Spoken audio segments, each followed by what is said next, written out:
decíamos ahorita, ya estamos en la Semana Santa y es muy importante esta semana, conocida como la Semana Mayor o la última semana del Señor en su ministerio antes de ser glorificado. Todo comienza hoy, domingo, el llamado en la tradición domingo de Ramos. Todo comienza con Zacarías 9:9, que dice: alégrate mucho, hija de Sión, da voces de júbilo, hija de Jerusalén. He aquí tu rey vendrá a ti, justo y salvador, humilde y cabalgando sobre un asno, sobre un pollino, hijo de asna. Acabo de leer Zacarías capítulo 9, versículo 9. Y así comienza la Semana Santa, con un rey que viene montando en la cría de una burra. ¿Y por qué esta figura?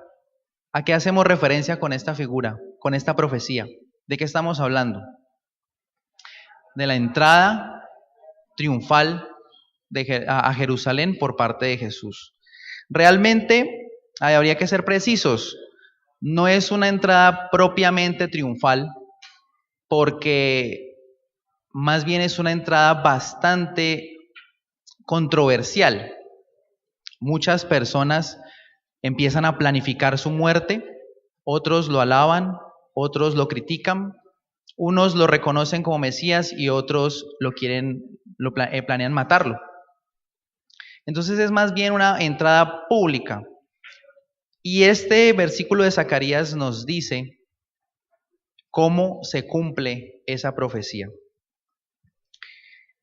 El relato nos dice que efectivamente Jesús llega a Betania, muy cerca del Monte de los Olivos, y allí le dice a dos de sus discípulos: necesito que por favor vayan cerca de la ciudad, y allí van a encontrar una burrita con su cría.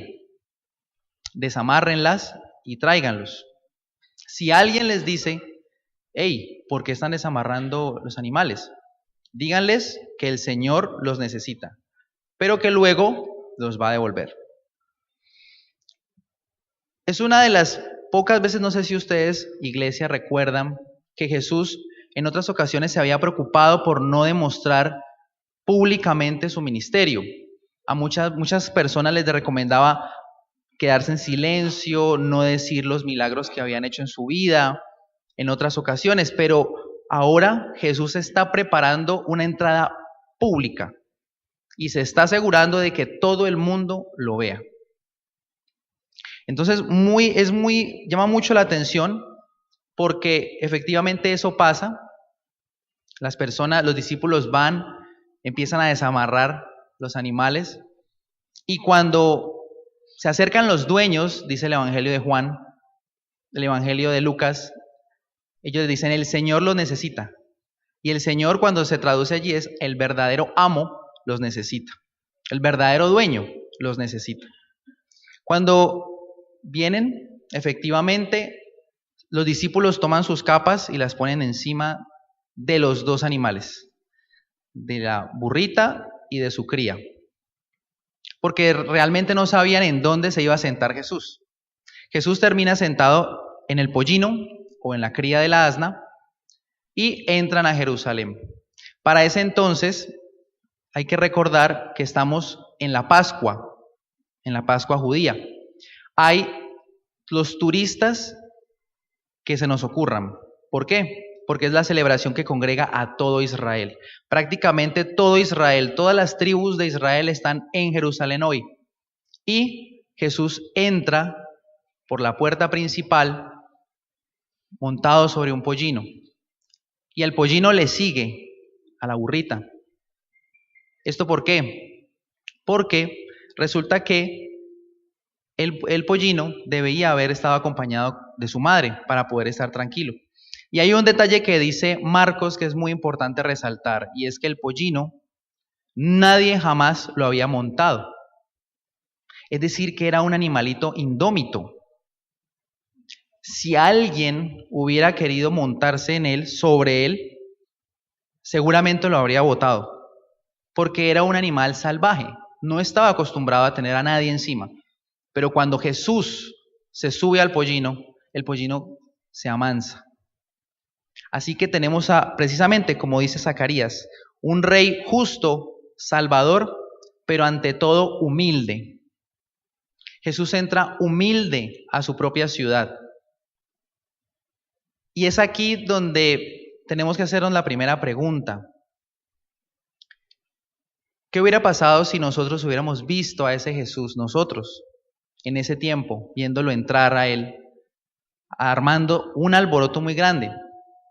¿Cómo habría sido? La Biblia nos muestra que muchas personas, discípulos, estaban allí y empezaron a cantar el Salmo 118, que dice: Hosana, bendito el que viene en el nombre de Jesús. Bendito el Hijo de David, que viene a traer su reino para siempre. Pero más adelante en el relato nos dicen que cuando Jesús entra en la ciudad, muchos en Jerusalén dicen: ¿y este señor quién es? Entonces los discípulos que cantaban Hosana, bendito el que viene en el nombre del Señor, les dicen: es Jesús de Nazaret. Así que, ¿qué habría pensado usted, qué habría pensado yo, si vemos a Jesús entrar así? Si lo vemos entrar como un rey, pero humilde. Recordemos que en el Antiguo Oriente, el rey conquistador, el que venía a tomar posesión de un reino y de una ciudad, venía cabalgando un animal pura sangre, un caballo, el más grande, el de paso fino. Pero Jesús llega montado en un burrito. Un burrito en el Antiguo Oriente y en el actual aún es símbolo de paz, es un mensajero de paz que viene a traer buenas noticias, viene a traer reconciliación. Entonces hay confusión, porque realmente nadie logra comprender el significado y la profundidad de lo que está ocurriendo hoy y de lo que seguimos recordando. Jesús llegando a Jerusalén como nadie se lo había imaginado, como nadie quiere imaginarlo. Nadie comprendió la profecía cumplida. ¿Por qué? Porque unos estaban esperando ese Mesías conquistador, ese Mesías que por fin iba a sacar corriendo a los romanos, ese Salvador que venía precisamente, como dice el Salmo 118, a instaurar el reino eterno de David. Y ustedes recordarán cómo era el reino del rey David. Un reino de conquista, poderoso, de bastantes guerras. Pero Jesús no venía así. Yo creería que esto es lo que rodea prácticamente a toda la Semana Santa. Una mala comprensión de lo que realmente Jesús está haciendo en nuestras vidas y lo que trae al mundo. Porque lamentablemente nos equivocamos al pensar que Jesús viene a cumplir mis expectativas personales, mis deseos particulares. Porque creo que Jesús es así cuando realmente Él viene a traer paz y reconciliación. Recordemos las palabras de Zacarías: es justo, no se inclina hacia un lado o hacia el otro, no tiene favoritos, es justo, Salvador. Sí, aló, ya.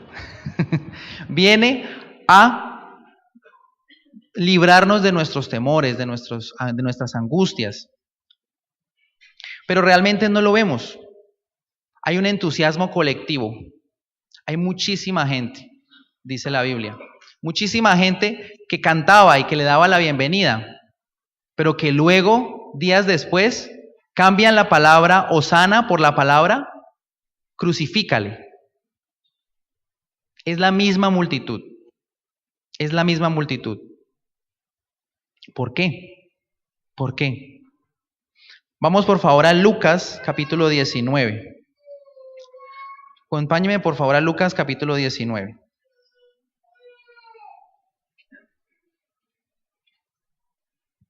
Versículos 41.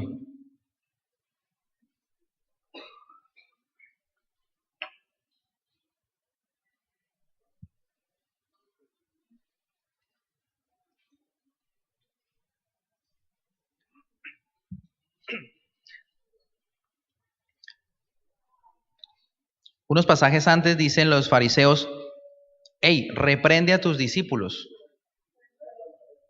Lucas capítulo 19, versículo 41 al 44. Los fariseos le dicen, calla a tus discípulos, te están diciendo hijo de David y eso no es cierto. Y Jesús les dice, si estos callan, las piedras clamarían. No hay un evento más público que este. Por eso es un error decir que Jesús nunca se presentó como Mesías o como Dios, porque Él sí se presentó. A propósito, se presentó como el Salvador del mundo. Y cuando leemos en el capítulo 41, Jesús sabe que las alabanzas que está recibiendo en este momento son tan efímeras como una hoja al viento, como la nube de verano, como dice el profeta. Sopla un viento y ya no está. Dice, y cuando llegó cerca de la ciudad al verla, lloró sobre ella, diciendo, oh, si tú también conocieses, a lo menos en este día, lo que es para tu paz, mas ahora están encubiertos tus ojos. Lamentablemente, nosotros también en Semana Santa, en muchas ocasiones tenemos encubiertos los ojos, porque realmente vemos en esta semana un tiempo para otra cosa, para hacer otras cosas, para valorar otras cosas y no volver al verdadero significado. Jesús se tomó mucho tiempo y detalle para tratar de cumplir esta promesa y la cumplió, esta profecía de Zacarías 9:9. Se esforzó. Esta Semana Santa, ¿para qué la usamos? ¿Para dormir más? ¿Para comer más? ¿Para viajar más? Lo podemos hacer. Nadie está cuestionando o nadie estaría prohibiendo algo así. Pero como ahorita lo decía mi hermano Jorge, si lo vamos a hacer en donde sea que estemos y en lo que sea que estemos haciendo, debemos detenernos un momento y meditar y reconocer y asumir quién es el Mesías que estamos recordando y que merece nuestra alabanza hoy. ¿Por qué usted alaba a Jesús hoy, domingo, de entrada pública a Jerusalén? ¿Por qué lo alabamos? ¿Será por los milagros que ha hecho? Muchos de los discípulos que estaban alrededor de Jesús en ese momento, era porque hace unos días lo habían visto resucitar a Lázaro. Y díganme, ¿quién no se impresiona al ver resucitar un muerto? Lázaro, ven fuera. Y sale ese hombre envuelto en mortajas. Muchos, dice la Biblia, creyeron allí y son los que están aquí ahora este domingo. Y están reconociendo y le dicen, tú eres el Hijo de Dios, el Hijo de David. Título mesiánico. Pero son los mismos que este viernes cambiarán la palabra hosana por la palabra crucifícale. ¿Por qué lo alabamos? ¿Solo por sus milagros? ¿Por lo que otros han contado? Como hay peregrinos de muchas partes en Israel hoy, iniciando la Pascua, muchos dicen, ¿y este Jesús quién es? Tú estás aquí tal vez porque tu papá te ha traído aquí, porque tu mamá te dijo, ven, usted hoy viene conmigo. Tal vez es la primera vez que lo han invitado, o ya viene frecuentando nuestras reuniones, pero aún se pregunta usted, ¿y quién es este Jesús? ¿Y qué pasa con este Jesús? ¿Y qué tiene que ver conmigo? Este tiempo de Semana Santa es un buen momento para empezar a responder esa pregunta. ¿Por qué será que lo creemos? ¿Por qué será que alabamos a Jesús? Tendríamos que reconocer a Jesús esta semana como los discípulos lo hicieron durante 3 años. Para poder entender lo que pasa hoy, tendríamos que haber tenido el tiempo de intimidad, el nivel de intimidad con Jesús como lo tuvieron los 12 discípulos. Y aún así, no entenderlo. El Evangelio de Juan nos dice que los 12 tampoco entendieron por qué es que Jesús quiso montarse en un pollino y entrar a Jerusalén de manera pública. Aún ellos decían, ¿y aquí qué pasó? Dios actúa hasta el momento, hasta el día de hoy, Dios actúa y cumple su palabra. Zacarías 9:9 es una manifestación de lo que Jesús hizo y lo que Dios cumple, lo que Dios promete, lo cumple y lo sigue haciendo hoy. Hay promesas que Dios ha hecho en su vida, en la mía, en la vida de esta iglesia, de esta congregación. Esta congregación tiene promesas, ¿sabía? Pero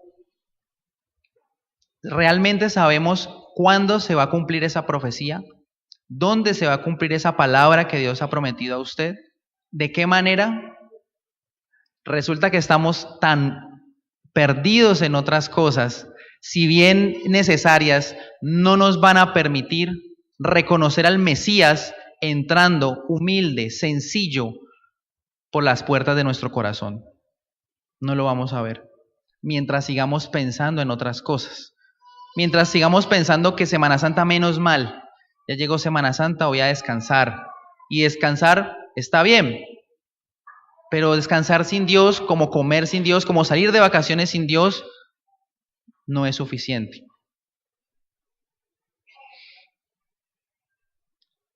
Cuando Jesús le pregunta, le dice, les da la referencia a los discípulos y les dice, díganles al dueño que yo lo necesito. El punto de conocer al verdadero Jesús está en esa humildad, en la humildad que demuestra Jesús cuando pide permiso para usar un animal de carga. Esa debería ser nuestra actitud también esta semana, la humildad de Jesús. Porque Él, siendo el dueño de todo, no tuvo nada propio, ni siquiera un animal para poder entrar a su ciudad como rey. No tuvo una casa propia en donde vivir. Siempre dormía en casa de sus discípulos. Ni siquiera tuvo un aposento alto propio para poder cenar la Santa Cena con sus discípulos. Ni siquiera tuvo una barca para enseñarla, tenía que pedir prestada. Todo lo que él tenía no era propio, aunque él era el dueño de todo. Él es el dueño de todo. Hasta la tumba en donde guardaron su cuerpo, ¿era de él? Era de un rico, de José de Arimatea, muy bien. Así que si Jesús nos demuestra y nos da ejemplo de humildad, este es un buen momento para empezar a practicar esa humildad en nuestras vidas. Creyendo que tenemos todo, dice Apocalipsis, somos miserables porque no tenemos nada. Y así lo dijo el apóstol Pablo, no poseyendo nada, pero teniéndolo en Cristo absolutamente todo. ¿Usted tiene deudas? ¿Tiene problemas económicos? ¿No tiene casa? ¿No tiene carro? ¿Lo necesita? Tranquilo. Jesús se hizo pobre para que usted y yo hoy lo tengamos todo. No solo lo material, sino la sabiduría de saber gobernar la economía propia. Eso que llaman inteligencia financiera. Ya Jesús la ganó en la cruz. Así que Él nos demuestra eso, muchas cosas más, por supuesto, en su entrada pública a Jerusalén. Pero ¿entra a qué? Resulta que la Biblia nos comenta que Jesús entra a Jerusalén, llega al templo, al centro de la religión judía, y luego vuelve y se va. Y eso pasa el domingo. Jesús no hace nada más. Y muchas personas se preguntan, ¿y por qué Jesús no hizo nada más? Jesús, al pie de la letra, cumple la profecía de Zacarías 9:9, con lujo de detalles. Entra al templo, pero vuelve y se va. No hace nada más, según nos relata la Biblia. ¿Por qué? Porque lo que pasa es que Jesús encontró en el templo algo que no le gustó. Y eso es lo que vamos a ver a continuación. Vamos por favor a Marcos capítulo 11.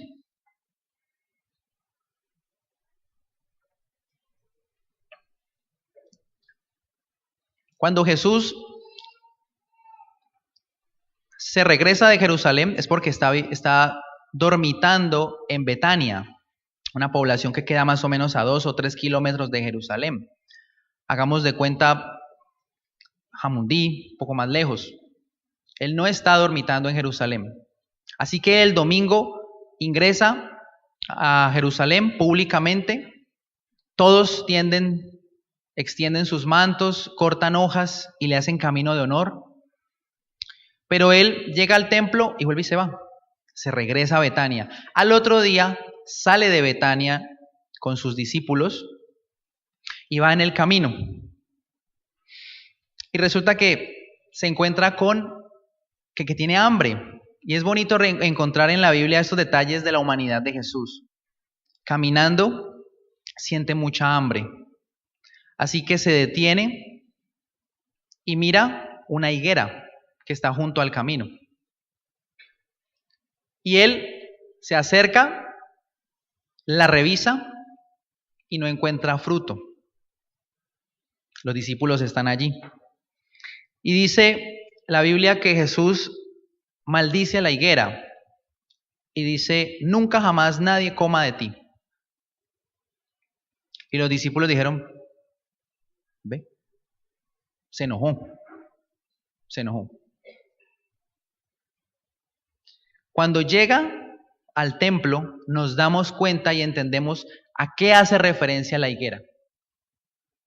¿Recuerdan el pasaje? Ya estamos allí, en Marcos capítulo 11, donde Jesús purifica, dice el subtítulo del texto, Jesús purifica el templo.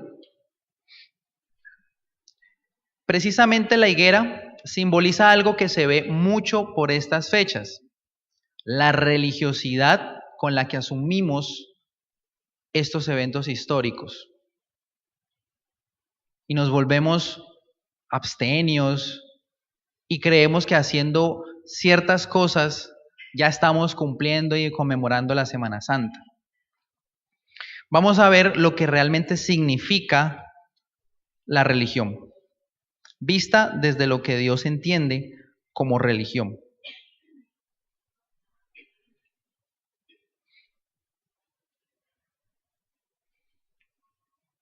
Marcos capítulo 11, versículo 12 dice: al día siguiente, cuando salieron de Betania, él tuvo hambre.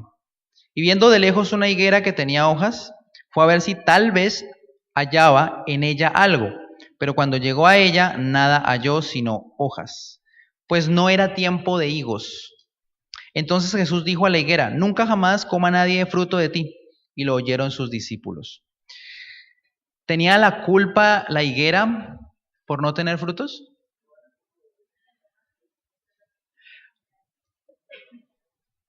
Si Jesús se acerca a ella y no encuentra frutos porque no era tiempo de frutos, ¿tendría culpa la higuera de no tener frutos? Aparentemente no. Este relato es sencillamente una parábola. Es un ejemplo de lo que Jesús quería enseñar a sus discípulos y de cómo la religión no tiene fruto porque no se usa o no se practica como es. Acompáñenme rápidamente a Santiago capítulo 1. Allí vamos a encontrar lo que la Biblia muestra que es la verdadera religión.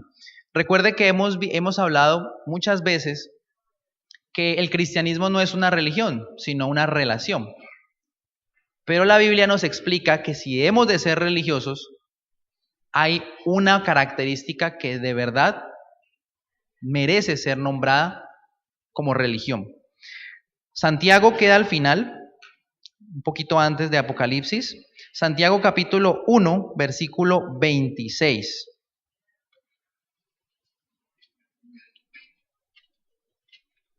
Capítulo 1, versículo 26 y 27. Leámoslo todos juntos a la cuenta de 3. Santiago capítulo 1, versículo 26 y 27.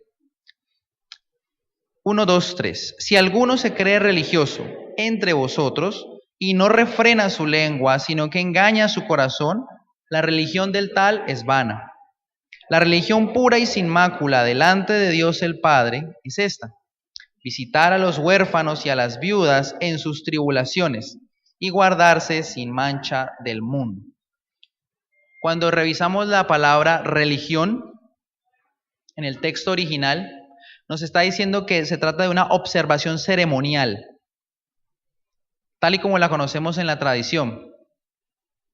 Vestirse de una manera, proceder de una manera, ¿sí? Hay una demostración de que yo creo en algo. Entonces, ¿cómo demuestro que yo? Algunos se dejan el pelo largo, otros se dejan las faldas largas.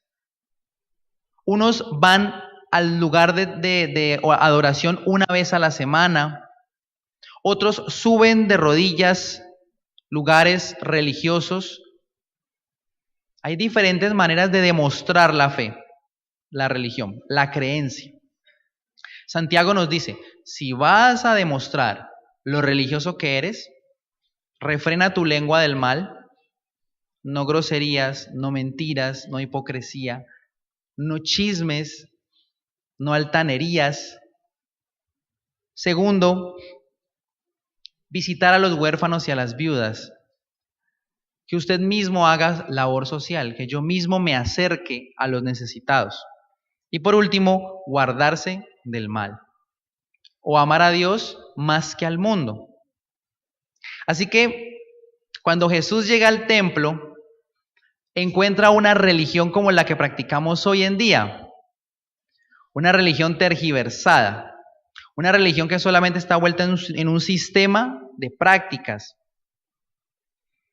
De un sistema y un programa más que el interés por amor al otro y por amor al prójimo. Volviendo a Marcos, volvamos por favor a Marcos capítulo 11, encontramos el relato. Recuerde que este ya es el día lunes del Señor. Y aquí, en Marcos capítulo 11 nos dice, vinieron, el capítulo 11, versículo 15 del Evangelio de Marcos, nos dice, vinieron pues a Jerusalén y entrando Jesús en el templo comenzó a echar fuera a los que vendían y compraban en el templo y volcó las mesas de los cambistas y las sillas de los que vendían palomas. Y no consentía que nadie atravesase el templo llevando utensilio alguno. Detengámonos allí. Trate de imaginarse usted también allí, viendo a Jesús, tal vez como nunca antes lo habíamos visto, generando un alboroto y un escozor en la esencia misma del cristianismo, del judaísmo, en el templo de los judíos. Y revolcando mesas de cambistas. ¿Ustedes recuerdan qué son los cambistas? Son personas que que recibían el dinero de los extranjeros que querían comprar ofrendas para irlas a presentar al Señor. Todo esto se había vuelto un sistema religioso, en donde si yo iba y quería sacrificar una paloma, por eso ahí está mencionada la paloma, entonces lo que tenía que hacer era, ahí la tenía a la mano, compraba la paloma y la presentaba al sacerdote y me purificaba los pecados. O sea, mercadotecnia, estrategias de mercado al pelo. Pero Jesús viene y revuelca esas mesas. Y la frase que todos conocemos la dice, esta es mi casa y casa de oración será llamada. Pero ustedes la han convertido en cueva de ladrones.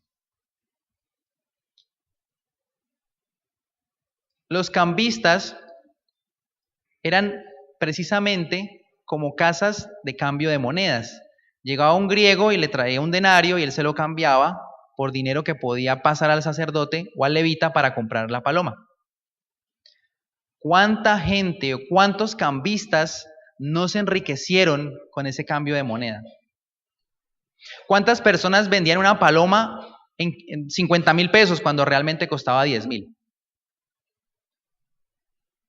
Jesús empieza a denunciar esa religiosidad que no piensa sino en mí y no en los demás, es la que esta Semana Santa también se ve. Dios reprende los sistemas y esquemas humanos pensados para el beneficio propio. Y esta fe y esta religión es la que no nos va a dejar salir adelante.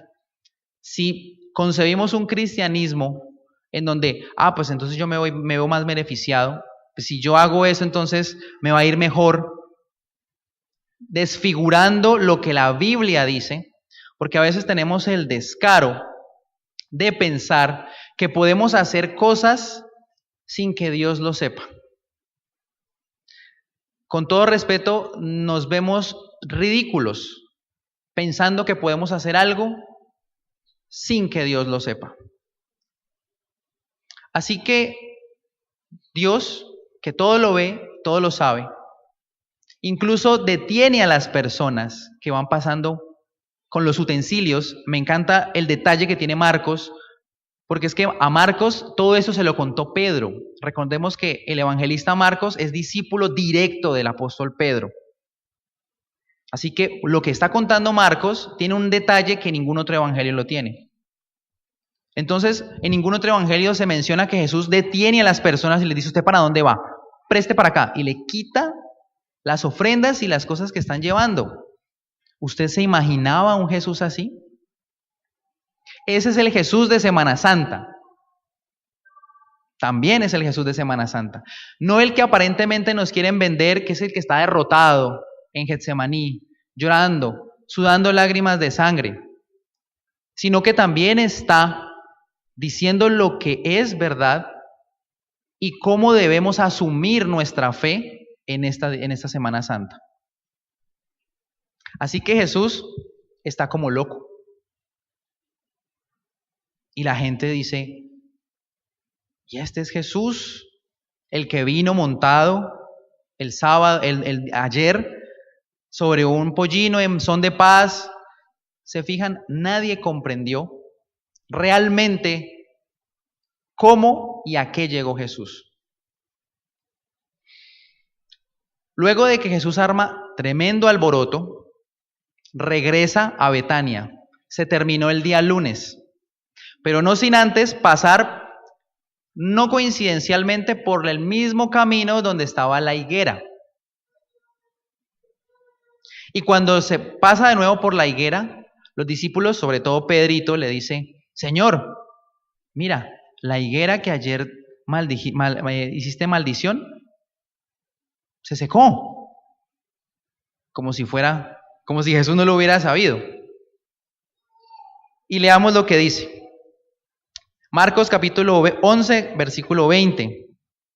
Y pasando por la mañana, ya esto es el martes en la mañana, vieron que la higuera se había secado desde las raíces. Entonces Pedro, acordándose, le dijo: Maestro, mira, la higuera que maldijiste se ha secado. Respondiendo Jesús les dijo: tened fe en Dios. El énfasis de esta frase es vital. Tened fe en Dios. Hay una relación entre la higuera y la purificación del templo, entre los días lunes y martes. Jesús nos establece una claridad absoluta. La verdadera religión es la de la fe, la de la confianza, la de la fe en Dios, no en lo que yo hago para creer en Dios, no en lo que yo digo para creer a Dios, no para que me vean como cristiano, porque es que muchas veces somos cristianos de apariencia, de empaque. Entonces somos cristianos y nos colocamos el traje de cristianos y después, cuando nadie aparentemente nos ve, entonces ya no somos cristianos. Como si fuera una ropa que uno puede quitar y ponerse cuando quiera. No es así. Fe en Dios, no en lo que hacemos, no confiando, no esperando en los demás, sino confiando en el poder de Dios. Luego, Jesús en este mismo pasaje nos explica el valor y el peso de la fe. Versículo 22 del mismo capítulo 11 dice: Porque de cierto os digo que cualquiera que dijere a este monte, quítate y échate en el mar, y no dudare en su corazón, sino creyere que será hecho lo que dice, lo que diga, le será hecho. Por tanto os digo que todo lo que pidiereis orando, creed que lo recibiréis y os vendrá. Pero miren lo que sigue. Jesús añade un tema a esto de la oración. 25. Y cuando estéis orando, perdonad. Si tenéis algo contra alguno, para que también vuestro Padre que está en los cielos os perdone a vosotros vuestras ofensas. Porque si vosotros no perdonáis, tampoco vuestro Padre que está en los cielos os perdonará vuestras ofensas. ¿Usted es una persona religiosa? ¿Se considera usted una persona religiosa? Perdone. Esta es la verdadera religión. ¿Y por qué nos habla?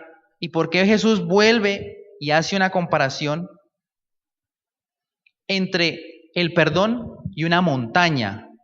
Revisa en los versículos 22 y 23. Jesús nos menciona una montaña y luego nos dice el perdón. La Biblia enseña que en muchas ocasiones perdonar es tan difícil como mover una montaña de un lado a otro. Pensemos, esta semana, ¿a quién podemos empezar a perdonar? ¿Cómo podemos, a través de la fe en Dios, empezar a purificar nuestros corazones para una verdadera demostración de cristianismo y acercarnos a la persona que nos ha ofendido o que ofendimos y pedir perdón? ¿Quiénes podemos mover a través de la fe y la confianza en el Señor esa montaña tan grande que es el rencor, que es la desilusión o que también puede ser la enfermedad? La enfermedad también es una montaña inmensa, pero la podemos mover porque el Señor ha dicho, tened fe en Dios. Y la enfermedad también se puede ir desarraigada al mar. Allá donde dice Malaquías que están en lo profundo del mar todos nuestros pecados. Allá también está la enfermedad. Allá también está la soledad. Su pasado, que lo persigue todavía, usted puede ordenar a esa montaña de su pasado que se desarraigue y se hunda en el mar, en donde el Señor no tiene memoria más de eso.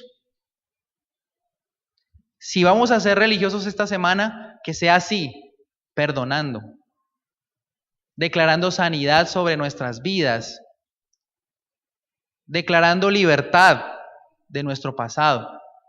Por eso Jesús no es coincidencia que Él mencione una montaña y el perdón, porque el perdón afecta, el rencor afecta tanto nuestra emoción, nuestra alma, y el perdón a su vez la sana, la restaura, pero es con la fuerza que nos da el Señor. Si vamos a demostrar que somos cristianos, que sea por el amor al prójimo, por perdonar y ser perdonados, y por la manera en que hablamos. Ya lo hemos dicho antes, el 67-70% de lo que hacemos son palabras. Lo demás son gestos del cuerpo, la comunicación kinésica. La manera en que hablamos va a demostrar que somos cristianos, somos diferentes, le hemos creído al verdadero Mesías. Por último, el día martes, Jesús vuelve al templo. Estos días son de Jesús yendo específicamente al templo en Jerusalén. Y cada visita al templo es para desenvolver, desentrañar todo lo que hay en la hipocresía del hombre. Y por último, entra en el templo y empieza a enseñar las parábolas, las profecías y las enseñanzas que todos hemos reconocido alguna vez. No sé si ustedes recuerdan parábolas como las de los dos hijos. El uno que dijo, sí papá, sí voy, pero no fue a trabajar. Y el que dijo, no, yo qué pereza, yo no voy, y fue a trabajar. O la parábola de las 10 vírgenes. El Señor la cuenta el día martes. O la cuestión del tributo. Cuando le preguntan a él, ¿y a quién debemos dar impuestos? ¿A César o a Dios? Un día martes. Y Jesús en todas esas expresiones nos empieza a demostrar y nos acusa de que sabemos perfectamente lo que estamos haciendo, todos nosotros. Vamos allí mismo en Marcos capítulo 11, versículos 27. Nos dice que los fariseos empezaron a cuestionar la autoridad de Jesús. Los fariseos del templo, los líderes, los que llevaban años allí, sentados en la cátedra de Moisés. Ellos empiezan a cuestionar la autoridad de Jesús.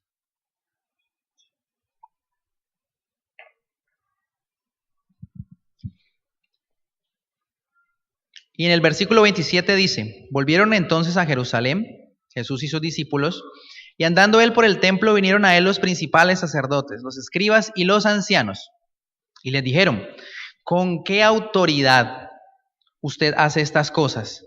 ¿Y quién te dio autoridad para hacer estas locuras, de revolcar las mesas, de venir a alborotar el gentío con tanta cosa, con el pollino, con el asno, con todo? ¿Quién te dio a ti esta autoridad? ¿Usted quién se cree que es?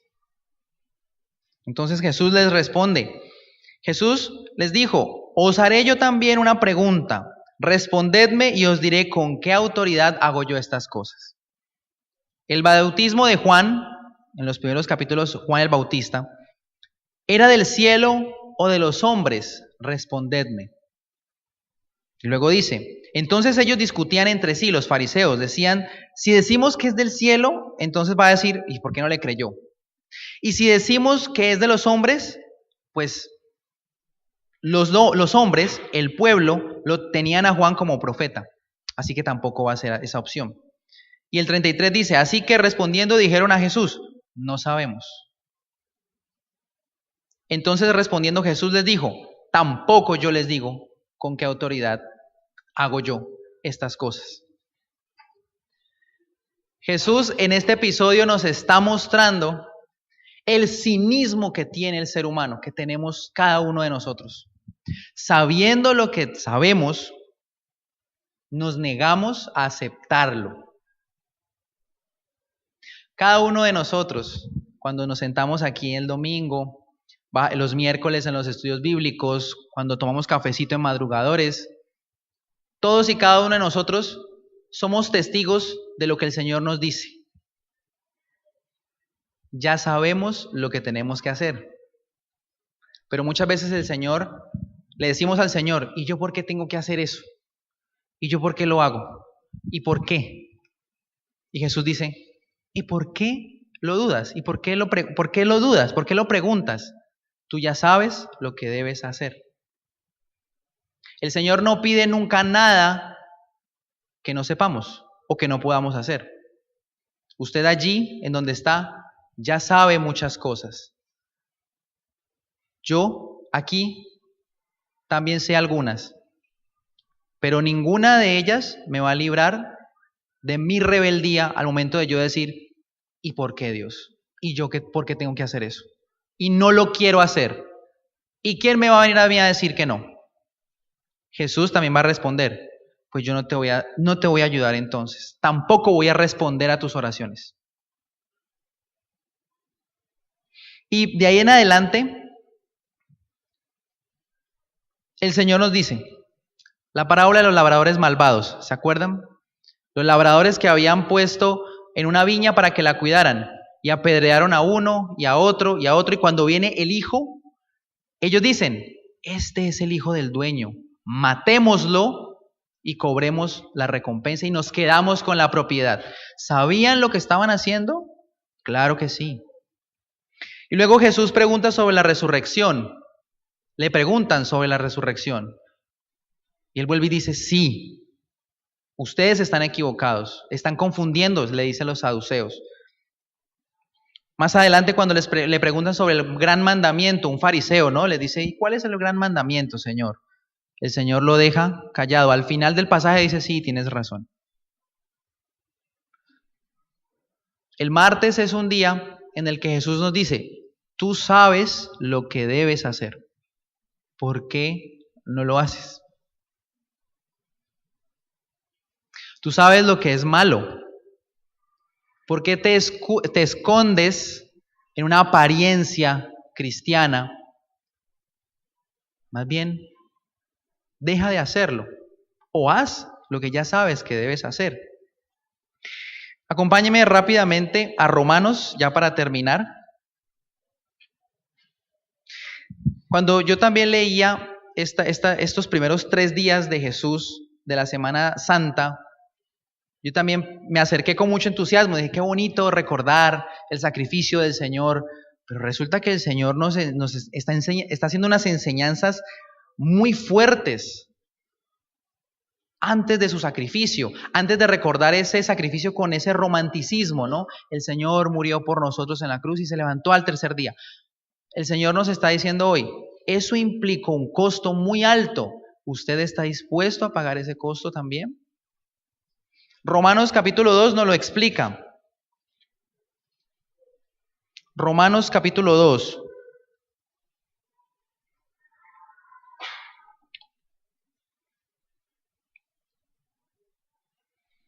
Del 1, al 5. Por lo cual eres inexcusable, oh hombre, quien quiera que tú seas y que juzgas, pues en lo que juzgas a otro te condenas a ti mismo. Porque tú que juzgas, haces lo mismo. Mas sabemos que el juicio de Dios contra los que practican tales cosas es según verdad. Y piensas esto, oh hombre, tú que juzgas a los que tal hacen y haces lo mismo, que tú escaparás del juicio de Dios. Estamos hablando del pecado. O menosprecias las riquezas de su benignidad, paciencia y longanimidad, ignorando que su benignidad te guía al arrepentimiento. 5. Pero por tu dureza y por tu corazón no arrepentido, atesoras para ti mismo ira, para el día de la ira y de la revelación del justo juicio de Dios. El Señor nos dice, y estas palabras son muy fuertes, el que no haya sido castigado o reprendido con fuerza y severidad, no significa que estés haciendo lo correcto. Solamente que mi paciencia y mi misericordia te deberían llevar al arrepentimiento. Yo recuerdo mucho y siempre me gusta mencionar un ejemplo que dice el pastor en las prédicas y cuando enseña, y es que este comportamiento es como el hombre que se tira de un 10º piso y va por el 5º piso y dice, pues hasta ahora no ha pasado nada. ¿Cierto? Pero va a pasar. Y ese día de la ira ya viene. Y ese día del justo juicio de Dios ya viene. Dios sabe qué tan cristiano es usted, qué tan cristiano soy yo. Dios conoce mi corazón y por eso es que dice luego, tú no eres capaz de responder por tus propias acciones, yo tampoco voy a responder el día que venga tu castigo. Ese es el ambiente con el que comienza la Semana Santa y el Ágora lo menciona, ¿cierto? Reflexionemos y movámonos al arrepentimiento. Y efectivamente,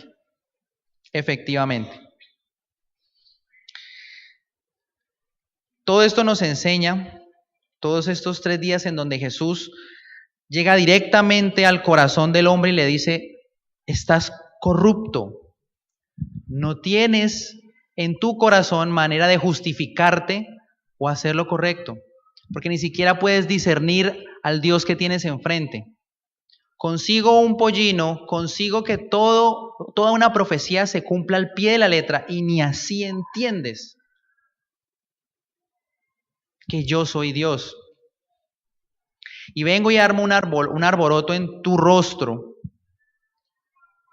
y mi autoridad la conocen. Y, se me olvidaba mencionar que inmediatamente después de que Jesús purifica el templo, sacando a los ladrones de allí, menciona el Evangelio de Lucas, vienen cojos y ciegos y Jesús los sana hasta la noche. Es decir, Jesús vuelve y retoma el verdadero propósito del templo. Para eso es la iglesia, o para eso es el lugar en donde su nombre está siendo glorificado, para que los milagros de Jesús se hagan verdad. Pero más que milagros es para que lo conozcamos a Él, como Salvador y como Señor, como Rey justo y Salvador, pero también humilde, como debemos ser. La pregunta con la que cerramos entonces es, ¿qué vamos a hacer esta Semana Santa? ¿Vamos a seguir las pisadas del Maestro? ¿Vamos a hacer lo que Él nos enseñó que debíamos hacer? Fíjense que el jueves, cuando nos volvamos a ver en reunión en pleno, Él nos dirá, ejemplo os he dado, que así como yo he hecho, vosotros también hagáis. Esperemos que cuando llegue el jueves, todos y cada uno de nosotros hayamos hecho lo que verdaderamente Dios requiere. Y que cuando Dios se acerque a nosotros, como se acercó a esa higuera, encuentre en nosotros verdadera fe, frutos que de verdad lo agraden y Él se pueda complacer en nosotros. Y pueda decir verdaderamente, qué lindo y qué bonito bendecir a este hombre, a esta mujer, a esta familia, porque recibo honra y gloria de ellos. Qué bonito hacerlo. Este es el mensaje para estos primeros días de la Semana Santa. Reflexionemos, pidamos perdón, perdonemos, guardemos nuestros labios de iniquidad, ayudemos, demostremos que somos cristianos y no nos ocultemos más, y no ocultemos más nuestros pecados. Si es tan sencillo como dice Primera de Juan 1:9, si confesamos nuestros pecados, Él es fiel y justo para perdonar nuestros pecados y limpiarnos de toda maldad. Y si es tan sencillo como declarar que las enfermedades el Señor las llevó en su sufrimiento y están allí, en la cruz, hagámoslo. Pidamos con fe, no dudando, y seguramente esa montaña se moverá. Allí donde usted está, incline el rostro, por favor, cerremos los ojos.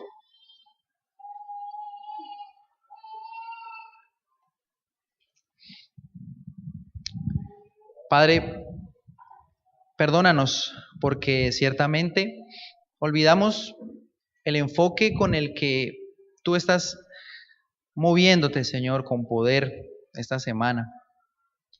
Ayúdanos a entender cómo es el verdadero Mesías y qué es lo que debemos hacer para honrarlo de corazón, manteniéndonos en esa palabra, acompañándote hasta el final de la cruz y luego gozándonos en tu resurrección. Ayúdanos a acompañarte en ese trago amargo, Dios, para poder ser verdaderos discípulos tuyos.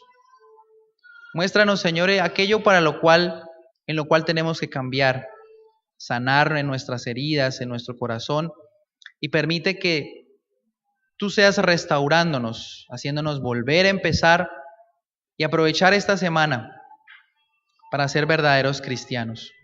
Padre, yo te pido en el nombre de Jesús que todos aquellos mis hermanos aquí presentes que puedan estar aún cautivos del pasado en algunas áreas, hoy, Señor, declarando como tú lo habías dicho, Señor, que creyendo en Cristo somos verdaderamente libres, declaramos, Señor, libertad del pasado, libertad de cualquier mal hábito, libertad de cadenas que vienen de generación en generación, porque en Cristo somos verdaderamente libres, libres para hacer tu voluntad más que la nuestra propia, libres para ser esclavos de Cristo, como dice el apóstol Pablo.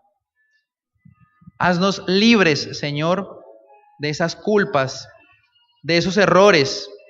Ayúdanos, Señor, a mover esa montaña del pasado y a creer que verdaderamente tu sacrificio en la cruz nos ayuda y nos va a hacer realidad esa libertad.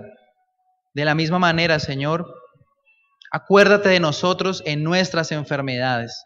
Acuérdate de nuestros hermanos aquí en la congregación que aún están enfermos. Ayúdalos, Señor, a que su fe se fortalezca. Ayúdanos a rodearlos en amor y en oraciones, a visitarlos, a compartir con ellos, a acordarnos de ellos en el tiempo de la tribulación. A no solo recibirlos aquí un domingo, sino ir hasta sus casas y abrazarlos y orar por ellos. Padre, ayuda, Señor, y ten misericordia y permite que esa montaña de la enfermedad se mueva en el nombre de Jesús. Y también, Señor, mueve, Dios, nuestra religiosidad. Permítenos dar verdadero fruto, un fruto que te sea agradable, Señor, no de apariencias, no de malas decisiones, Señor, no de otras cosas, programas, esquemas que nos van a secar como la higuera. Ayúdanos a tener un cristianismo vivo, un Espíritu Santo que, como ahorita cantábamos, desciende como una lluvia y da vida al desierto. Y lo hace orgánico, y lo hace vivo, y lo hace nuevo. Porque sabiendo mucho, es probable que seamos como un desierto. Pero sabiendo poco, somos verdaderamente sabios en la sabiduría del Señor. Renuévanos, Señor, a nosotros. Renuévanos y límpianos, purifícanos. Haznos nuevas criaturas, Señor, conforme a tu palabra. Y no permitas que nos alejemos de ti. En el nombre de Jesús nuestro Señor. Gracias, Padre. Amén.